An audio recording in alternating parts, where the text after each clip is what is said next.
मैं अपने district administration और पुलिस को ये पैगाम देता हूँ, अगर 23 नवंबर को कोई भी बदमाशी हुई, वोटों को तब्दील किया गया, रिजल्ट को तब्दील किया गया, तो मैं अपनी आवाम के सामने वादा करता हूँ, अगर रात को कोई मसला आया तो सुबह की रोशनी आप नहीं देखेंगे। अगर सुबह को मसला आया तो मैं वादा करता हूँ कि रात का अंधेरा आप लोग नहीं देखेंगे। कल जो मेरे बयान को गलत रंग दिया गया, सियाक व सबाक से हटकर तमाम मीडिया पर शाया किया गया, मैंने कहा कि जिस दिन से इलेक्शन अनाउंस हुआ है आज तक मैंने किसी एडमिनिस्ट्रेशन को या पुलिस को कॉल नहीं की कि आप लोगों ने फलाने को सपोर्ट करना है या फलाने के अगेंस्ट जाना है। लेकिन मैंने कल हिदायत दी है, मैंडेट पर डाका गैर आईनी काम है और जो गैर आईनी काम करता है उस पर आइन से बगावत का पर्चा होता है आर्टिकल 6 के तहत, और आर्टिकल 6 में जो सजाएं हैं उनकी बात मैं कर रहा था, लेकिन उसको जो है गलत रंग दिया गया। बिस्मिल्लाहिर्रहमानिर्रहीम, अस्सलाम वालेकुम नाज़रीन। प्रोग्राम आप देख रहे हैं कल तक, मैं हूं आपका मेज़बान मोहम्मद दानिश। नाज़रीन, इतवार को NA 18 हरीपुर में ज़िमनी इलेक्शन होने जा रहा है। उमर अयूब की नाअहली के बाद ये नशिस्त खाली हुई थी और अब उमर अयूब की अहलिया इस नशिस्त में इलेक्शन पे हिस्सा ले रही हैं। वो गुज़िश्ता रोज़ वज़ीर आला खैबर पख्तूनख्वा सुहेल आफरीदी ने जलसे से खिताब में इंतजामिया और पुलिस को खबरदार करते हुए कहा कि अगर इलेक्शन के दिन बदमज़गी हुई तो आप रात तक ओहदों पर नहीं रहेंगे। अब इलेक्शन कमीशन ने इस तकरीर का नोटिस लिया है और वज़ीर आला और ज़िमनी इलेक्शन की उम्मीदवार शहनाज उमर अयूब को कल तलब कर लिया है, जबकि इलेक्शन के दौरान फौज और सिविल आर्म्ड फोर्सेस की तैनाती के लिए सेक्रेटरी दिफा को खत भी उनकी जानिब से लिखा गया है। जबकि आज वज़ीर आला सुहेल आफरीदी ने अपने कल के बयान की वजाहत भी की है। उनके बयान को सियाक व सबाक से हट के पेश किया गया। उनकी जानिब से यह कहा गया, ज़िमनी इलेक्शन महज 2 दिन की दूरी पर है, मामला अब क्या रुख इख्तियार करने जा रहा है। वज़ीर आला सुहेल आफरीदी बानी PTI से मुलाकात के लिए आज फिर अडियाला जेल भी पहुंचे और एक बार फिर उन्हें मुलाकात की इजाज़त नहीं मिली। मुलाकात किए बगैर वहां से वो वापस उनको जाना पड़ा। हुकूमत इस अब एक सूबे के वज़ीर आला को अपनी जमात की बानी से मुलाकात की इजाज़त देने से इनकारी क्यों है, इसके पीछे क्या मुहर्रिकात हैं, एक मुलाकात करने से आखिर ऐसा क्या हो जाएगा जिससे हुकूमत खौफजदा है, इस पर भी हम बात करेंगे आज के प्रोग्राम में। जबकि IMF ने पाकिस्तान में गवर्नेंस और बदउनवानी से मुताल्लिक एक रिपोर्ट जारी की है, जिसमें कहा गया कि पाकिस्तान में हुकूमत के हर दर्जे पर बदउनवानी के खतरात मौजूद हैं और इसके साथ साथ सबसे ज्यादा नुकसानदेह करप्शन वो है जो ताकतवर और मराहत याफ्ता हल्के अहम मुआशी शोबों पर असरअंदाज होकर करते हैं। रिपोर्ट में यह भी कहा गया जिनमें रियासती मलकीती या रियासती सरपरस्ती याफ्ता इदारे भी शामिल हैं। एक तरफ यह रिपोर्ट है तो दूसरी जानिब आज एक और इदारा ब्लूमबर्ग, जिसने अपनी रिपोर्ट में यह लिखा कि पाकिस्तान स्टॉक मार्केट में गैर मामूली तेजी मुल्क की क़यादत की माशी विजन और इस्तेहकाम पर सरमाकारों के एतमाद का वाज़ेह सबूत भी है, जबकि मुल्क में शफाफियत, माशी नज़्म ज़ब्त और पॉलिसीज में तसलसल ने स्टॉक मार्केट में नई जान डाल दी है। सवाल यह भी है कि इन दो रिपोर्ट्स में इतना तजाद आखिर क्यों है। इन तमाम मौज़ूआत पर गुफ्तगू के लिए प्रोग्राम के पहले हिस्से में हम जो मेहमान मौजूद हैं तारुफ में कराता चलूं। रहनुमा नून लीग सेनेटर शाहजेब दुरानी साहब हमारे साथ मौजूद हैं और इसके साथ साथ एडवोकेट शफकत अमान साहब पाकिस्तान तहरीक इंसाफ की नुमाइंदगी कर रहे हैं और हमाद हसन साहब जो कि सीनियर सहाफ़ी तजज़ियाकार हैं वो भी इस प्रोग्राम के पहले हिस्से में हमारे साथ मौजूद हैं, जबकि प्रोग्राम के दूसरे हिस्से में हमारे साथ मौजूद होंगे डॉक्टर फ़ारूक सलीम साहब जो कि माहिर मौइशत हैं। तमाम मेहमानों का शुक्रिया। हमाद साहब, आगाज़ में आपसे करना चाह रहा हूँ, आज हमने देखा कि इलेक्शन कमीशन ऑफ पाकिस्तान की जानिब से तलब किया गया वज़ीर आला KP को, क्या उनका बयान इस नौयत का है कि इसको इस जुमरे में लिया जाए कि धमकियां में लहजा? बहुत शुक्रिया। देखिए, इलेक्शन में अभी यही 3-4 दिन रह गए हैं और हरिपुर के जो डायनेमिक्स है या जो वहां की सियासत पर नजर रखते हैं उनको मालूम भी है कि क्या सूरत हाल है, किस समत में विनिंग पोजीशन जा रही है। पहली बात तो ये कि सुहेल अफरीदी को वहां जलसा करने की जरूरत क्यों पेश आई, जब इलेक्शन की फिजा है, जब इस तरह के विजिट्स पर, इस तरह के जलसों पर सवालात उठ सकते हैं, कोई भी बात मुंह से निकल सकती है, तो फिर वहां विजिट करने की जरूरत क्या थी। इलेक्शन हो जाता, फर्ज करे उमर अयूब साहब की अहलिया जीत जाती तो फिर बेशक जाते, वहां पे जलसा करते, शुक्रिया अदा करते। और जब वहां पर गए तो इंतहाई जारहाना लहजा भी अपनाया। इससे पहले जब उन्होंने हल्फ उठाया तो फौरी तौर पर उन्होंने जो पहला इजलास बुलाया था उसी इजलास में भी एडमिनिस्ट्रेशन को धमकियां दी थी और कहा था कि 2024 के इलेक्शन में जिन लोगों ने धांधली में किरदार अदा किया है तो हम उनके साथ ये करेंगे वो करेंगे। भाई धांधली में किसने किरदार अदा किया? वहां तो 80-90% इलेक्शन ही आप जीत गए हैं। अपोजिशन वाले मौलाना फजलुर रहमान से लेकर एमन वली तक सारे फरियाद कर रहे हैं कि हमारे साथ धांधली हुई है। वो जो 10 या 15% वो जीत भी गए हैं तो वो भी आपको गवारा नहीं था और आप एडमिनिस्ट्रेशन को धमकियां दे रहे हैं। कल भी आपने इसी तरह किया। तो देखिए इस वक्त अगरचे पीटीआई मुश्किलात का शिकार है, उस जमात के लीडर अहलिया समेत जेल में हैं। जिस तरह वज़ीर आला ये बात कर रहे हैं कि धांधली, जिस तरह आपने भी हवाला दे दिया पहली मीटिंग का, फिर जिस तरह जलसे में कहा वोट की तब्दीली पे जो और बदमज़गी नहीं होनी चाहिए, उसूली तौर पर देखा जाए तो क्या आपको ये बयान उनका सही लगता है या नहीं, या आप ये समझ रहे हैं कि उसूली तौर पर बयान सही है लेकिन गैर जरूरी था, वक्त मुनासिब नहीं था?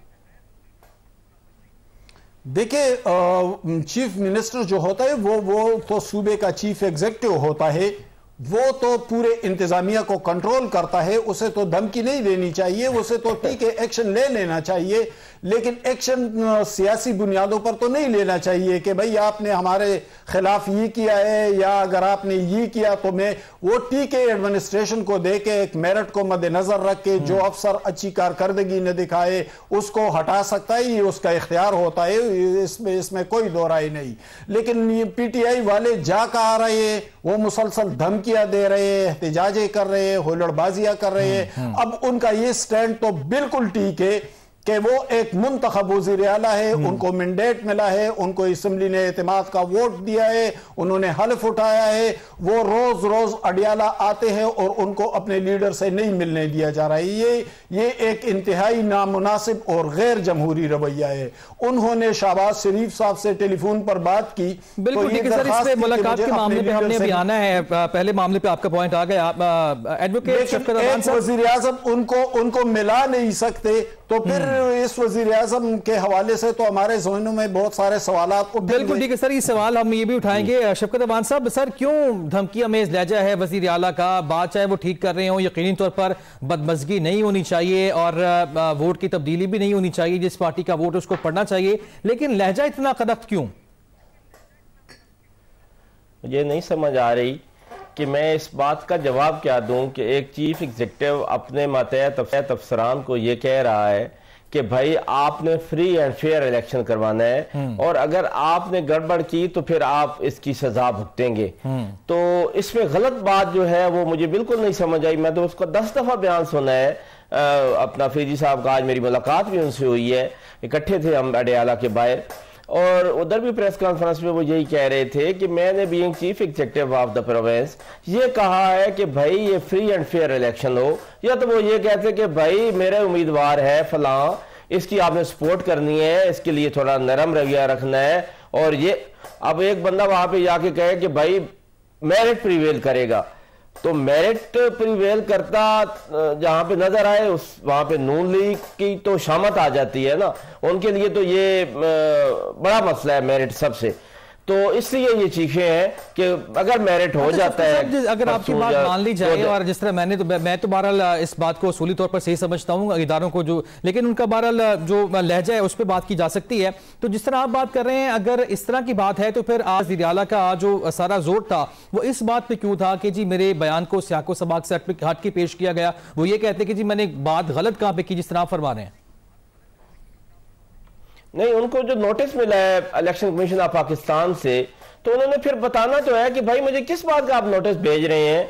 मैं बतौर चीफ एग्जीक्यूटिव अगर ये बात करूंगा आप मुझे नोटिस भेज देंगे, मैं पंजाब में आऊंगा अपने लीडर से मुलाकात करने के लिए, आप मुझ पर FIR काट देंगे, तो फिर क्या आप ये वफाक के लिए अच्छा कर रहे हैं कि आप जब भी आपका वजीर आला आए दूसरे सूबे का, KP का, यहाँ पे एक तो आप 7वीं दफा वापस जा रहे हैं, आपने मुलाकात नहीं करवाई उनकी अपने लीडर से, और फिर आप उन पे FIR भी दर्ज कर रहे हैं, आप ECP की तरफ से उनको नोटिस भी भेज रहे हैं, तो फिर उनका लहजा क्या तल्ख भी ना हो? मुझे नहीं समझ आ रही कि फिर तल्खी तो आती है। और फिर जब जुल्म सितम अपनी आखिरी स्टेज पे पहुंचे हुए हैं, हम 3 साल से मार खा रहे हैं, हमारे बच्चों से लेकर औरतों तक और औरतों से लेकर बूढ़ों तक और बूढ़ों से लेकर जवानों तक, पाकिस्तान तहरीक इंसाफ का वर्कर हो या लीडर हो, किसी के साथ कोई कसर नहीं रहेगी। वो हमारे खवातीन जा रहे हैं और अगर पेश होते हैं तो क्या जवाब देंगे? ये जवाब देंगे कि मैंने सही बात की है, या ये कहेंगे कि मैंने सियाको सबाक से हटकर मेरा बयान सामने आया? बिल्कुल अपने मौके पे वो पेश करेंगे कि जो मैंने तकरीर की है मैं उस पर स्टैंड कर रहा हूं और मेरी कोई बात गलत नहीं है। मैंने being chief executive of the province सिर्फ ये कहा है कि मेरिट विल प्रीवेल, और वो फिर भी कह रहे थे कि मैं फिर भी कहूंगा कि मेरिट होगा, कोई धांधली नहीं होगी। और मेरे ख्याल में उनकी बात ठीक है। बिल्कुल ठीक है। सेनेटर साहब की जाने मुझे जाना, दुरानी साहब आपको क्या मसला लगता है? इलेक्शन कमीशन ने तलब कर लिया वज़ीर आला केपी को उनके बयान पे, और पाकिस्तान तहरीक इंसाफ का मौक़िफ़ है कि उसूली तौर पे तो वो गाइडलाइंस या हिदायत दे सकते हैं ना, और मेरिट की बात कर रहे हैं वो। जी, thank you very much for having me on the show. सबसे पहली बात तो ये कि वो एक chief executive of the province है, तो सबसे बड़ी बात जैसे यहाँ पे की गई कि वो वहाँ पे कर क्या रहे थे, मतलब वो किस कैपेसिटी में वहाँ पे जलसा कर रहे थे। सबसे पहले तो इसका ये तो वैसी बाय लॉज की जो है ना वो खिलाफ वर्जी है कि आप वहाँ पर एक चीफ मिनिस्टर, वहाँ पे एक इलेक्टेड हुकूमत है, वहाँ पर वो एक चीफ मिनिस्टर है एक पार्टी के, तो वो और उसी पार्टी का एक कैंडिडेट वहाँ पे खड़ा है, तो आप कर क्या रहे हैं वहां पर? सबसे पहली बात तो ये कि आप वहां पे इन्फ्लुएंस कर रहे हैं, इसका मतलब यू आर इन्फ्लुएंसिंग। दूसरी बात, वहां पे वो कह रहे हैं कि उनका टोन, अगर यहाँ पे ये तो शफकत साहब ने डिफेंड कर रहे हैं कि जी आई डोंट नो ये किस तरह का टोन जो है ना, शायद ये वहां पे इस तरह के सीएम वहां पे रहे हैं। वैसे सीएम्स जो है ना चीफ एग्जीक्यूटिव होते हैं, और चीफ एग्जीक्यूटिव जो है वो इस तरह के टोन इस्तेमाल नहीं करते हैं। सबसे बड़ी बात, अगर आप कह रहे हैं कि उनकी शिरकत पे एतराज क्यों है, जबकि आपकी अपनी जो कायदीन है वो भी ऐसे करते हैं, जलसे जुलूस वो भी करते हैं, सबका हक है ये। आप जलसा जुलूस कर रहे हैं, आप जलसा जुलूस वहां पे आप किसी जहां पे जब कैंपेन आपका हो रहा होता है तो आप वहां पे सरकारी मशीनरी, सरकारी जो है ना वो लोग आप वहां पे यूज नहीं कर सकते हैं as per the by laws. और उससे इंपॉर्टेंट क्वेश्चन ये है, कोर्ट का ऑर्डर भी है।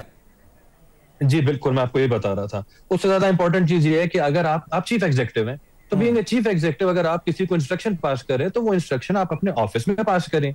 आप जो सरबराह है पुलिस के, उन्हें कॉल करें, उन्हें बताएं कि जी ये चीज नहीं होनी चाहिए। अगर आप एडमिनिस्ट्रेशन, आप चीफ सेक्रेटरी को बुलाएं, he is the head of the administration, उन्हें बताएं। आप वहां पर खड़े होके जो है ना पुलिस और उन सबको हाथ हिला के यूं जो है ना ललकार रहे हैं कि अगर किसी ने ऐसा कर लिया तो मैं ऐसा कर लूंगा। तो बिल्कुल ठीक है दुरानी साहब, यानी आपकी बातों से लगे रहा कि आप ये तस्लीम कर रहे हैं कि जो बात या जो डायरेक्शन वो दे रहे थे, अहकाम दे रहे थे, वो बातें ठीक थी, लेकिन जगह और उनका लहजा गलत था, ऐसे ही है? नहीं, अहकामात लहजा भी गलत था और जगह भी गलत थी। वो आपको आप चीफ एग्जीक्यूटिव, आपके आईजी पुलिस एंड वो आपके मातहत हैं। आप उन्हें बुलाएं, आप उन्हें कहें कि जी ये आपके जो है ना, मुझे यहाँ पे फेयर एंड फ्री इलेक्शंस चाहिए। और उससे ज्यादा मेरा एक क्वेश्चन है यहाँ पर, शफकत साहब भी मौजूद है यहाँ पे। मेरिट आप कहते हैं कि जी मेरिट पे होना चाहिए, हम सब कहते हैं जी बिल्कुल मेरिट पे होना चाहिए। 80% से ज्यादा सीटें आप ऑलरेडी उस सूबे में जीत चुके हैं। आप कहते हैं जी वो सूबा आपका है, चीफ मिनिस्टर आपका है, आपको खौफ किस चीज का है? आप क्यों धमकी दे रहे हैं? आप ये चीज कामली क्यों नहीं बोल सकते थे कि भाई ये चीज आप मैनेज कर लें, एडमिनिस्ट्रेशन का काम है फ्री एंड फ्री इलेक्शंस का। आपको किसका खौफ है? आपको किस चीज का खौफ है? बीइंग द चीफ एग्जीक्यूटिव, मैं बताऊंगा, लोग भी आपके, मेरिट भी आपका, लोग भी आपके, वोट भी आपका, मेजोरिटी सीट्स भी आपकी, सब कुछ तो आपका है। तो आपको खौफ किस चीज का है वहां पे? आप जो है ना क्यों थ्रेटनिंग टोन दे रहे हैं उन पुलिस फोर्सेस के लोगों को जो आपके हर दिन आपके वहां पे टेररिज्म में वहां पे उनकी हलाकतें हो रही हैं, शहादतें हो रही हैं उनकी, वो अपनी कुर्बानियां पेश कर रहे हैं। आपकी एडमिनिस्ट्रेशन वहां पे दिन रात मेहनत कर रही है। आप ये चीफ एग्जीक्यूटिव जो है वो लीडर होता है। Leader should boost the moral of the people, specially एक ऐसे सूबे में जहां पर इस वक्त वो एक टेरर इन्फ्लिक्टेड सूबा है, वहां पर आए दिन लोगों की शहादतें हो रही हैं। आपको तो उनका मोरल बूस्ट करना है, और आप इस तरह जलसा कर रहे हैं, इस तरह आप जो है ना वो उलटबाजियां और बयानात दे रहे हैं कि आप उनके मोरल डिमोरल भी कर रहे हैं। आप उनकी जो है ना वो कुर्बानियों को जो है ना एक तरह से डिग्रेड भी कर रहे हैं, और आप उन्हें कह रहे हैं कि जी हम आपके बदला लेंगे, हम आपके साथ ये कर लेंगे, हम आपसे वो कर लेंगे। This doesn't suit a chief executive. अगर उनको चीफ एग्जीक्यूटिव की कुर्सी पे बैठा दिया गया है तो then he should behave like a chief executive। बिल्कुल ठीक है सर, पॉइंट आपका आ गया। और शफकत अवान साहब आपकी जानिब आऊंगा, लेकिन ब्रेक से वापस आएंगे। तो जो सवाल दुरानी साहब ये फरमा रहे थे कि जी केपी में हुकूमत को क्या खौफ है, हम ब्रेक के बाद दुरानी साहब यानी हुकूमत वक्त के सामने भी ये सवाल रखेंगे कि 7वीं बार एक सूबे का जो चीफ एग्जीक्यूटिव है वो बानी चेयरमैन से मुलाकात के लिए जाता है, लेकिन उसकी मुलाकात नहीं होती वहां पे और उन्हें वापस जाना पड़ता है। तो हुकूमत को किस चीज का खौफ है? ब्रेक के बाद इस पर बात करते हैं। Stay with us.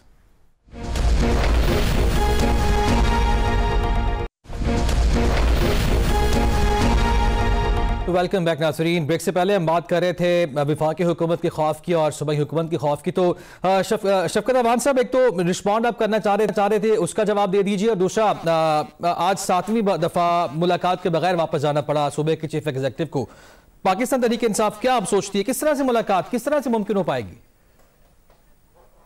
देखें जी, पहली बात तो ये है कि ये जो कह रहे थे खौफ किसका है, खौफ इस बात का है कि जब 400 वोटों को 1400 बना दिया गया और 100 वोटों को 1100 बना दिया गया, और वो जो फॉर्म 47 तैयार किया गया पूरे पाकिस्तान में, वो खौफ तो है ना में। हम 180 से ज़्यादा सीटें जीत चुके थे पूरे पाकिस्तान में, और आज हम 74 पे खड़े हैं कौमी असम्बली में।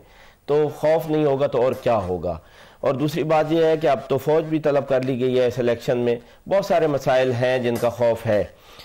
आप जो बात कर रहे हैं मुलाकात की, देखें ये 7वीं दफ़ा है कि एक सूबे का चीफ एग्जीक्यूटिव अपने लीडर से मिलने आ रहा है और उनको वापस भेजा जा रहा है बगैर मुलाकात के। आप मैसेज क्या देना चाह रहे हैं सूबों को? आप सिर्फ ये कहना चाह रहे हैं कि नहीं बस पंजाब है और वफाक है, कोई और यहाँ पे नहीं है? देखें, इस तरह ना करें। हर आईनी और कानूनी रास्ता हमने अपना लिए। हम कोर्ट में गए हैं, कोर्ट के आर्डर मौजूद हैं कि जी मुलाकात करवाएं, और एक वहां पे 14वें ग्रेड का SHO जो है पुलिस का सब इंस्पेक्टर, आपके नजदीक हुकूमत को क्या खौफ है? मुलाकात आपके नजदीक क्यों नहीं कराते?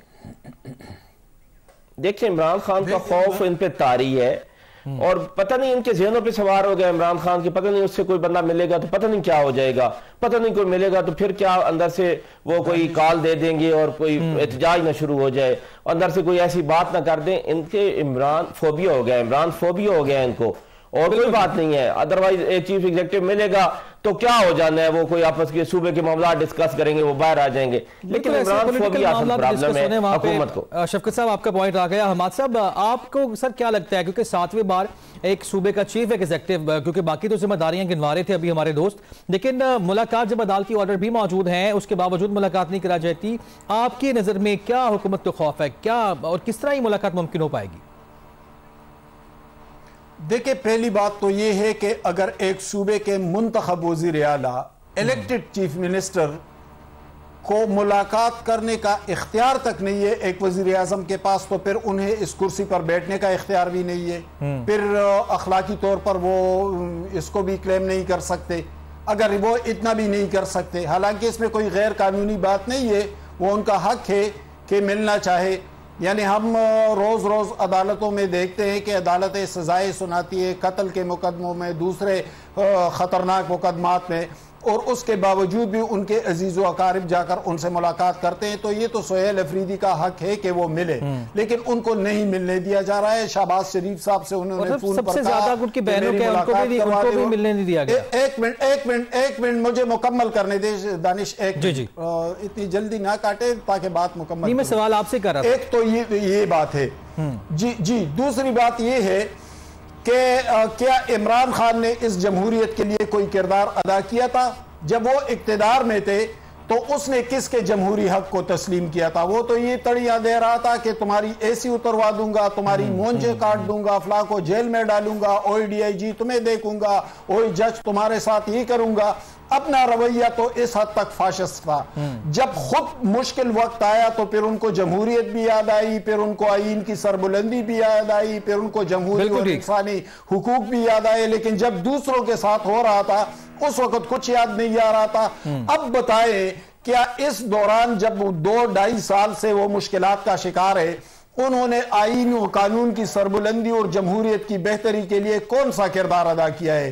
क्या उन्होंने पॉलिटिकल डायलॉग को आगे बढ़ाया?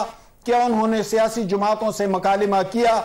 क्या उन्होंने अपने कारकुनों को गालम गलोच से निकालकर स्टडी सर्कल्स और तरबियत की तरफ लेकर गए? बिल्कुल। क्या पार्लिमान की बालादस्ती के लिए कोई किरदार अदा किया? ऐसा न उन्होंने किया था, न ऐसा मौजूदा हुकूमत कर रहे हैं। नवाज शरीफ साहब यही पॉइंट रोड पर निकले तो वोट को इज्जत दो का बयानिया उठाया, लेकिन आज वोट को इज्जत दो का बयानिया ऊंधे मुंह पड़ा है। बिल्कुल ठीक है सर, वोट को इज्जत दो का बयानिया ऊंधे मुंह पड़ा है। दुरानी साहब, आपकी जानिब आऊंगा सर, मुलाकात क्यों नहीं करा रहे? अदालती ऑर्डर्स मौजूद हैं, फिर सूबे का चीफ एग्जीक्यूटिव है, फिर उनकी बहनें जाती हैं, उनसे मुलाकात नहीं कराई जाती। आखिर मुलाकात अगर हो जाती है तो क्या हो जाएगा सर? इससे पहले जी मैं आपको शफकत साहब ने जो है खौफ की बात की, तो मुझे ये बताया, उन्होंने कहा कि जी फॉर्म 47 और हमारे वोट, तो मुझे बताएं ये फॉर्म 47 केपी में क्यों नहीं हुआ? मतलब अगर आप कहते हैं कि जी पंजाब में हो गया और कहीं और हुआ, तो 47 में क्यों नहीं हुआ? क्या 47 वहां पे किया नहीं जा सकता था, या वहां पे तो कहते हैं जी लेजिटिमेट वोट है? और अगर वो लेजिटिमेट वोट है उनका, तो फिर उन्हें खौफ किस चीज का है? वो अपने ही जो सबऑर्डिनेट्स हैं, आप you being the chief executive, the chief minister of that province, आप अपने ही सबऑर्डिनेट से आपको खौफ है कि जी वो कुछ तब्दीली कर देंगे, वो कुछ कर देंगे। अगर आप अपने सबऑर्डिनेट से आपको इतना बड़ा खौफ है, then you don't have the right to sit on that seat, then you should resign from that seat.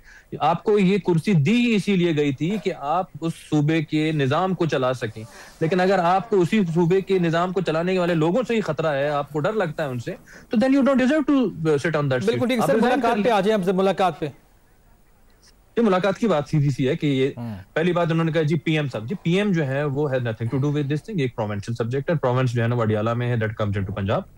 और दूसरी बात, एक प्रोसीजर अपना फॉलो करें, और इस तरह इनका बिहेवियर है, इस तरह वो जो है ना वो सुल्तान राय की तरफ आते हैं गाड़ियों में और हुल्लड़बाजी और इस तरह थ्रेटनिंग टोन में यूज करते हैं। सिक्योरिटी के बगैर आए वजीर आला?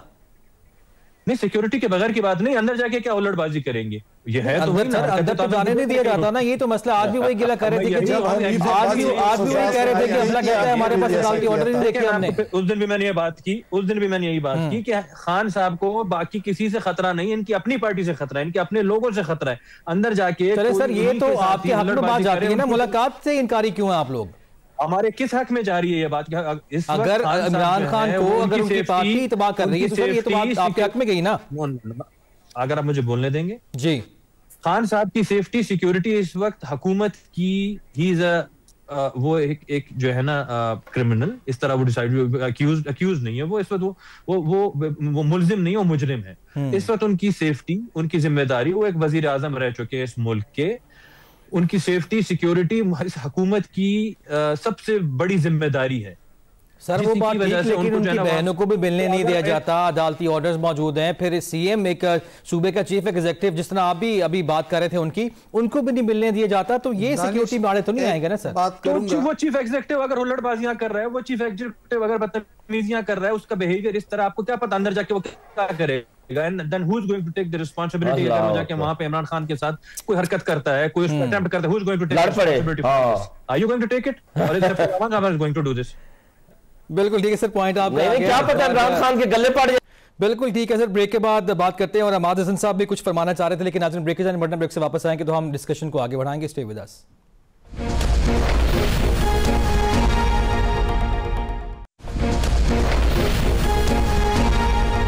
वेलकम बैक नाज़रीन, डिस्कशन को हम आगे बढ़ाते हैं। और हमाद हसन साहब, ब्रेक से पहले आप कुछ फरमाना चाह रहे थे, एक तो वो भी आप फरमा दीजिए, और दूसरा आज IMF की जो एक रिपोर्ट सामने आई है जिससे साफ ये जाहिर होता है कि इस हुकूमत की तरजीह ही नहीं है कि करप्शन जो है उसको किसी तरह से ख़त्म किया जाए या कम किया जाए, उस पर भी क्या कहेंगे आप? देख, मुझसे पूछ रहे हैं दानिश? जी हमारे सवाल से आपसे। देखे, अभी ये साहब जो बैठे हैं ये कहते हैं कि इमरान खान मुजरिम है, तो उनको सजा इन्हीं अदालतों ने सुनाई है जिन अदालतों को आप साकिब निसार, मज़ाहिर नकवी, एजाजुल एहसन, अता बंदियाल और इन लोगों के नाम पर ताने दे रहे हैं। जब आप मुसलसल कह रहे थे कि ये अदालतें आज़ाद नहीं है, जब आप कह रहे थे कि व्हाट्सएप पर चलती हैं, जब आप कह रहे थे कि डिक्टेशन लेती है, तो अगर अदालतों का ये हाल है कि कल नवाज शरीफ साहब जेल में थे, वो अपनी आखिरी सांस से लेती अहलिया के साथ बात नहीं कर रहे थे, तो ये वही अदालतें इन्होंने इमरान खान को सजा सुनाई है। कोई बड़ी तब्दीली अभी देखने में नहीं आई है, तकरीबन वही सिस्टम है, वही निज़ाम है जिसका शिकार आप भी हुए थे, जिसका शिकार इमरान खान भी है। तो आप पहले अपने बयानिए के बारे में तो सोच ले कि आपका बयानिए क्या है। एक तरफ आप तनकीद करते हैं अदालती निज़ाम पर के अभी कुछ अरसा पहले जब आप इस तरह की हुकूमत जो बेख्तियार हुकूमत आपके पास है, जब ये आपके पास नहीं था तो आप यही कह रहे थे, आज दूसरों पे आए तो आप वो दूसरी बात कर रहे हैं। रही बात IMF रिपोर्ट के हवाले से, मैं तो इकोनॉमी का माहिर नहीं हूं, लेकिन जिस दिन से शहबाज शरीफ साहब ने हल्फ उठाया है तो हमें ये बताया जा रहा है कि कल से सूरत हाल बेहतर हो जाएगी।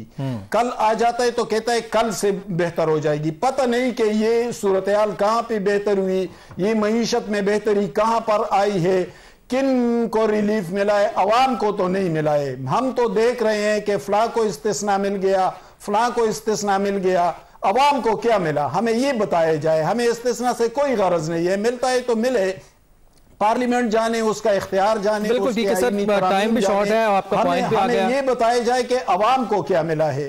बिल्कुल ठीक है, अवाम को क्या मिला है। जितनी मर्जी बातें कर ली दुरानी साहब, जिस तरह हमाद साहब भी फरमा रहे थे, बेइख्तियार हुकूमत है। और खास तौर पर जो IMF ने कहा कि जी अशराफिया जो है वो सिर्फ अपनी जेबें भर रही है, इस पे क्या कहेंगे आप? इस सबसे पहले तो यहाँ पे बात की जी अदालतें, अदालतों से तो हमें भी जो है वो एक्चुअली प्रॉब्लम थी, इसीलिए तो ये तरामीम आई थी जो हमने COD में भी जो है डिसाइड किया था। और the best part, Imran Khan साहब उस COD के जो है सिग्नेटरी भी मौजूद थे। जहां तक इन्होंने जजेस की बात की तो यही तो हमारा भी मसला था कि जी जजेस आके कहते थे कि मैं 3-4 MPA MNA जो है ना वो नाश्ते में खा लूंगा, वो कहते थे हम इनको चने चबवा देंगे, वो कहते थे कि मैं इनकी पतलून उतार दूंगा। तो यही तो जजेस से हमें प्रॉब्लम थी। हमें ये बताएं आज तक किस केस में सजा दी गई थी मियां नवाज शरीफ को? क्या कोई आज तक कोई प्रूव कर सके कुछ? क्या था वो आज तक कुछ बता सके वो? उसके बाद वो खुद ही आज जो है ना सब शर्मिंदा है, कोई लेटर लिख देता है कि नहीं जी it was a very bad decision. तो सवाल तो यही था, उन्हीं अदालतों को ठीक करने के लिए ये तरामीम आई हैं। उसके बाद अब जब आपने IMF की बात की, IMF देखें, हम तो ये हमेशा कहते रहे कि जी इस निजाम में हमेशा से करप्शन जो है ना वो बेसिस में आ गया था, उसको बेहतर करना है। आप हर चीज को एक दिन में जो है ना, आपकी प्रायोरिटीज है, आप पहले सेफ्टी एंड सिक्योरिटी वो आपकी पहली प्रायोरिटी है, उसके बाद आप उसमें आ जाते हैं, फिर गवर्नेंस पे आ जाते हैं, गवर्नेंस के बाद आप जो है वो डिलीवरेंस पे। आप कहते हैं जी हमें पता नहीं, हर दिन कहा जाता है कल, और कल क्या जाता है परसों। आप कुछ मेरे ख्याल में स्टैटिस्टिक्स अगर स्टडी कर लें तो उससे शायद अंदाजा हो जाएगा हमें। यही IMF हमारे साथ शेयर कर दीजिए, आप सुन लेना, मैं वही शेयर क्या बेहतर हुआ, जरा हमारे साथ भी शेयर कीजिए। अगर आप मुझे बोलने का मौका देंगे तो मैं बोल, आपको ही मौका दे रहा। जी बिल्कुल, यही IMF है। इसी IMF ने अपनी कोई इसी IMF ने अपने कुछ शराइत रखे थे अपनी, जब ये IMF का जो पैकेज जो है ना आपका जो होना था, तो वो मुतमईन हुई थी, जिसकी बिना पे उन्होंने ये हमें जो थर्ड पैकेज है ये इन्होंने बिल्कुल सर दिया है, बिल्कुल दिया है, उसमें कोई दो राय नहीं है। और लेकिन IMF यही तो कह रहा है कि अब करप्शन इतनी ज्यादा हो रही है कि हर इदारे के अंदर करप्शन है और अशराफिया जो है वो सिर्फ अपनी जेब में भर रहा है। अगर आप वो रिपोर्ट तसल्ली से पढ़ेंगे तो आपको अंदाजा होगा, उन्होंने एक चीज आइडेंटिफाई की है। उन्होंने कहा कि जी इस सिस्टम के अंदर को बेहतरी करने के लिए ये एक प्रॉब्लम एरिया है जहां पर करप्शन हो रहा है। उन्होंने आइडेंटिफाई किया, उन्होंने ये नहीं कहा कि जी तबाह हो गया, बर्बाद हो गया, उन्होंने आइडेंटिफाई किया। यही तो आइडेंटिफाई किया जा रहा है, यही तो सवाल है कि कब तक बेहतरी आ जाएगी। आप ये देखें, आपके पास जो नंबर्स हैं, आप स्टॉक मार्केट देखें, ये आप दुनिया में कुछ आपके पास स्टैट्स होती है, स्टॉक मार्केट देखिए, स्टॉक मार्केट आपका जो है ब्लूमबर्ग की भी रिपोर्ट है। सर मार्केट के साथ टाइम क्योंकि शॉर्ट है, 1.5 लाख से ज्यादा है। बिल्कुल ठीक है, टाइम क्योंकि शॉर्ट है, मुझे शफकत अवान साहब के गाने पे जाना है। 25 करोड़ आवाम में सिर्फ 10 जी मुझे पूछ रहे हैं आज आपके कितने लोग रजिस्टर हुए हुए? बिल्कुल ठीक है दुरानी साहब, सिर्फ पॉइंट आपका आ गया। जी शफकत साहब, मैं तो हैरान हूं कि ये इकोनॉमी की बात करते हैं, मुल्क का बेड़ा गर्क करके इन्होंने रख दिया है। आज IMF की रिपोर्ट ने उस पर मोहर सब्त कर दी है इनकी सारी कारकर्दगी पर। झूठे इशारिये ये शो करते थे और पता नहीं ये क्या बता रहे थे कि जी हम तो पत्नी हवाओं में उड़ने जा रहे हैं। आप जरा देखें तो सही, 2021 का GDP 6 पे था हमारा और आज 2.5 पे है। ये है इनकी तरक्की। पाकिस्तान में P&G से लेकर शेल, टेलीनॉर, क्रीम, ओबर बेशुमार मल्टीनेशनल कंपनीज छोड़ के चली गई हैं। पाकिस्तान में जितने यूनिट काम कर रहे थे, वो फैसलाबाद हो या सियालकोट हो या गुजरावाला हो, वो उनमें 70% बंद पड़े हैं। वो स्मॉल बिजनेस हो या लार्ज बिजनेस हो, हम डाउनफॉल से डाउनफॉल का शिकार हैं। और फिर वो आज GDP देख लें तो उससे भी साबित हो रहा है, और फिर वर्ल्ड बैंक की रिपोर्ट देख लें तो उससे भी साबित हो रहा है। 2023 में एक मीटिंग बुलाई गई थी कराची में, जिसमें सारे बिजनेसमैन बुलाए गए थे और उस वक्त के आर्मी चीफ ने उसको हेड किया था और कहा था कि एक बहुत बड़ा प्लान आ रहा है जिसके बाद इकोनॉमी ऐसी हो जाएगी मुल्क की और पाकिस्तान कहीं ऊपर चला जाएगा। और आज 2 साल के बाद हम यहाँ पे खड़े हैं। क्या और करना है इन्होंने पाकिस्तान के साथ? खुदारा इस पाकिस्तान को बख्श दें, नहीं चलता इनसे पाकिस्तान। आप पाकिस्तान के सबसे पॉपुलर लीडर को, जिसके पीछे 90% लोग खड़े हों, उसको आपने बिला वजह अंदर रखा हुआ है, और फिर आप कहें कि पाकिस्तान तरक्की करेगा। अल्लाह करे, लेकिन आपका ना वो एटीट्यूड है, ना आपका वो प्रोग्राम है। आप दिन टपाओ प्रोग्राम पर हैं कि बस ये दिन गुजर जाए, हमारी ये गवर्नमेंट रहे। अल्लाह करे मुल्क तरक्की करे, मैं आमीन कहूंगा। इसके साथ साथ आप सबका शुक्रिया अदा करूंगा। ब्रेक के जाने बढ़ना, ब्रेक से वापस आएंगे तो माहिर मईशत फारूक सलीम साहब हमारे साथ मौजूद होंगे। Stay with us.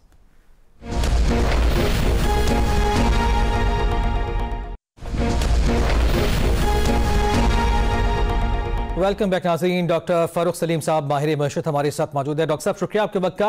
आज 2 रिपोर्ट्स आई हैं। एक IMF ने निशानदेही की है पाकिस्तान में जो बैड गवर्नेंस है और बदउनवानी की, और एक जानिब जो ब्लूमबर्ग की रिपोर्ट है उसमें कुछ पॉजिटिव पॉइंट्स जो है वो शेयर किए गए हैं। सबसे पहले तो इन दोनों रिपोर्ट्स को आप किस तरह से डिफरेंशिएट करेंगे?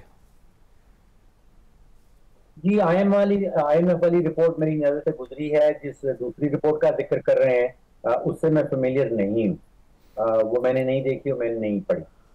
उसमें सर ये है कि पाकिस्तान स्टॉक मार्केट में गैर मामूली तेजी इससे मुतालिक है कि जी जो विजन है और अच्छा जा रहा है उसका गवर्नमेंट का।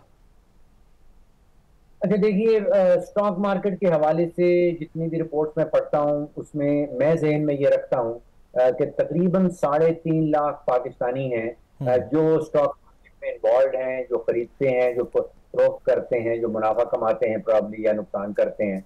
अब 24 करोड़ पाकिस्तान की आबादी है और 3-3.5 लाख पाकिस्तानी जो हैं वो स्टॉक मार्केट में इन्वॉल्व हैं। तो मैं पाकिस्तान की स्टॉक मार्केट को खास तौर पे कोई उसका खास इम्पैक्ट आम आवाम के ऊपर नहीं होता। ठीक। और जो IMF की रिपोर्ट आई है, अच्छा वो बड़ी इंपॉर्टेंट रिपोर्ट। देखिए वो 2 या 3 बड़े जो खास पॉइंट उठाती है। पहले तो वो ये कहते हैं कि हर हुकूमती सतह, मेरे ख्याल है वो लफ्ज जो उन्होंने या टर्म इस्तेमाल की, डीपली एम्बेडेड, अब इसको उर्दू में क्या कहेंगे कि बहुत गहरे तौर पे या बहुत गहराई से हुकूमत के हर सतह के लेवल के ऊपर करप्शन जो है वो एम्बेडेड है, वो उसके अंदर घुसी हुई है। फिर वो ये कहते हैं कि पॉलिटिकली एक्सपोज पर्सन की टर्म वो इस्तेमाल करते हैं, जिसकी तरफ रेफरेंस है सियासतदानों की तरफ, कि उनकी स्क्रीनिंग के लिए जो सिस्टम एग्जिस्ट करता है वो काफी नहीं है। फिर वो कहते हैं कि 2 इलाके ऐसे हैं, एक ठेके देने वाले और एक जो खरीदारी करती है हुकूमत, उसमें बहुत बड़ी स्केल पे जो है वो करप्शन होती है। अब 3 इदारे ऐसे हैं जो करप्शन के हवाले से रिपोर्ट्स निकालते हैं। IMF की रिपोर्ट आई है, वर्ल्ड बैंक अपनी एक अलग से रिपोर्ट निकालता है, और एक और इदारा है ट्रांसपेरेंसी इंटरनेशनल, वो अलग से रिपोर्ट निकालता है। अगर तीनों को आप उनकी एवरेजेस निकाल के देखें तो लगता है कि तकरीबन 6-7-8% GDP का जो है वो करप्शन की नजर हो जाता है।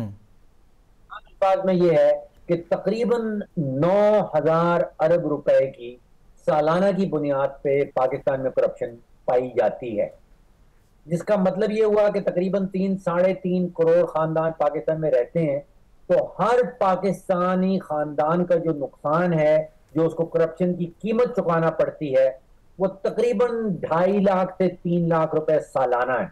अच्छा डॉक्टर साहब, इसमें हुकूमत की तरजीह अगर देखी जाए तो क्या समझते हैं आप, हुकूमत को इस बात का इदराक नहीं है या सब कुछ मिली भगत से होता है? और करप्शन को ख़त्म करने के लिए जितना जोर हमने पाकिस्तान तहरीक इंसाफ की हुकूमत में देखा था, अब वो तो उसका बिल्कुल भी जिक्र ही नहीं होता कहीं पे। तो इस रिपोर्ट के बाद क्या हुकूमत अपनी तरजीहात जो है वो चेंज करेगी? अच्छा, इस रिपोर्ट में किसी सियासी जमात का जिक्र नहीं किया गया कि किसी ने अच्छा काम किया या बुरा काम किया। इसमें वो कह रहे हैं कि हर हुकूमती सतह पे और रिगार्डलेस ऑफ कौन सी सियासी जमात आती है, शख्सियत आती है, उसका मतलब ये होता है कि सिस्टेमिक करप्शन, यानी कि जो चल रहा है पाकिस्तान के अंदर, चाहे वो PTI आए, चाहे वो PMLN आए, चाहे वो पीपल्स पार्टी आए, सिस्टम तो चेंज नहीं हो रहा जी। तो सिस्टम करप्शन छुपी हुई है, या वो कह रहे हैं कि डीपली एम्बेडेड है। तो यहाँ से बालातर होके इस रिपोर्ट में बात की जा रही है और सारी ही हुकूमतें इसके अंदर जो हैं वो शामिल हैं। बिल्कुल सर, मेरा बेसिकली सवाल मेरा ये था कि हमने ये देखी, आप बिल्कुल सही फरमा रहे हैं, इस रिपोर्ट में ये कहा गया है और पाकिस्तान तहरीक इंसाफ की 2019 की एक जब चीनी का मामला आया था वो भी इसमें भी जिक्र है इसका। लेकिन मेरा सवाल ये था कि पाकिस्तान तहरीक इंसाफ ने बड़ा जोर लगाया था, बड़ा नैरेटिव बिल्ड किया था कि करप्शन को खत्म करना है, यानी उनकी तरजीह थी इस मामले में। लेकिन अभी मौजूदा सूरत हाल में देखा जाए तो क्या हुकूमत की तरजीह आपको नजर आती है? देखिए, इसको मैं समझता हूँ कि सियासी ना किया जाए। तो अगर पीटीआई की हुकूमत के दौरान जाएंगे तो जो करप्शन परसेप्शन इंडेक्स था वो बड़ी बुरी तरह नीचे गया। बिल्कुल ऐसे, यानी वो ये कह रहे थे कि करप्शन इंक्रीज हुई है पीटीआई की। तो हम के बात करते हैं। देखिए, जो लुब्बे लुबाब है ये तकरीबन कोई 180-182 पेजेस की रिपोर्ट है। अगर इस बहुत ही आम आदमी के लिए आपने इस्तेमाल करना है आसान अल्फाज में, तो वो ये कह रहे हैं कि पाकिस्तान के सिस्टम्स के अंदर स्वाबदीदी इख्तियारात, जिसको डिस्क्रेशनरी अथॉरिटी कहते हैं, वो बहुत ज्यादा है। यानी कि हुकूमत के दौरान जो है उनके पास स्वाबदीदी इख्तियारात बहुत ज्यादा हैं और पाकिस्तान के सिस्टम के अंदर अकाउंटेबिलिटी बहुत कमजोर है। अब दुनिया में कोई भी मुल्क हो जहां पे स्वाबदीदी इख्तियारात बहुत ज्यादा हो और अकाउंटेबिलिटी कमजोर हो, तो उसका नेचुरल आउटकम जो है वो करप्शन है। अब मुल्क चाहे कोई भी बदल दें, आप पाकिस्तान की जगह किसी और मुल्क का नाम लगा दें, जापान कर लें, अमेरिका कर लें, बरतानिया कर लें, अगर स्वाबदीदी इख्तियारात बहुत ज्यादा हैं और अकाउंटेबिलिटी कमजोर है तो वहां करप्शन होगी। तो इसमें क्या फिर करना पड़ेगा हुकूमत को? दूसरा, एक तो इसमें जो आप कुछ देना चाहें कोई मशवरा या जिस तरह से इसको कम किया जा सकता है, इसके साथ साथ दूसरा एक रिपोर्ट में ये भी कहा गया कि अदालती निज़ाम जो है उस पर भी कुछ सवालात उठे हैं, उस पर भी एक कमेंट चाहिए आपका। जी देखिए, 2 या 3 बातें हैं। पहला मामला तो ये है कि जो वजूहात बताई गई हैं कि स्वाबदीदी इख्तियारात ज्यादा हैं और अकाउंटेबिलिटी नहीं। एक तो सिंपल मामला ये है कि उसी सवाल के अंदर जवाब भी छुपा है। अगर आपने कम करनी है तो स्वाबदीदी इख्तियारात को कम कर दें और अकाउंटेबिलिटी को बढ़ा दें। तो स्वाबदीदी इख्तियारात कम होंगे, अकाउंटेबिलिटी बढ़ जाएगी, तो करप्शन जो है वो उसके साथ साथ कम हो जाएगी। एक जो पिछले 40-50 सालों में बहुत सारे ममालिक में देखा गया है कि जहां पे हुकूमत कारोबार करती है। अब आप अंदाजा कीजिए कि पाकिस्तानी हुकूमत जो है वो बिजली खरीदती भी है, पूरे मुल्क में जितनी बनती है वो खरीद लेती है, फिर उसको है, और इस खरीदो फरोख्त के दौरान आपका मेरा टैक्स पेयर का कोई 400-500 रुपए का नुकसान हो जाता है। बिल्कुल, उसको नुकसान में डाल दें। अब हुकूमत पाकिस्तान बिजली भी खरीद रही है, बिजली बेचती भी है, गैस भी खरीदती है, जहाज के टिकट भी बेचती है, गंदम की करती है, गन्ने की प्राइस भी फिक्स करती है, ये भी बताती है कि कौन शुगर में लोन कर सकता है, कौन नहीं कर सकता। तो इसका सिंप्लीफाइड तरीका यह है कि ये हुकूमत कारोबार से गुरेज करे, कारोबार से निकल आए।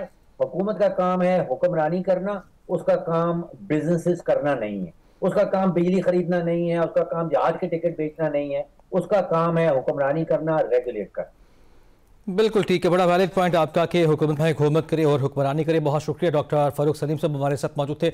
नाज़रीन, प्रोग्राम का वक्त खत्म हुआ, चाहता है आपसे मुलाकात होगी इंशाअल्लाह अगले हफ्ते। इजाज़त दीजिए, अल्लाह हाफिज़।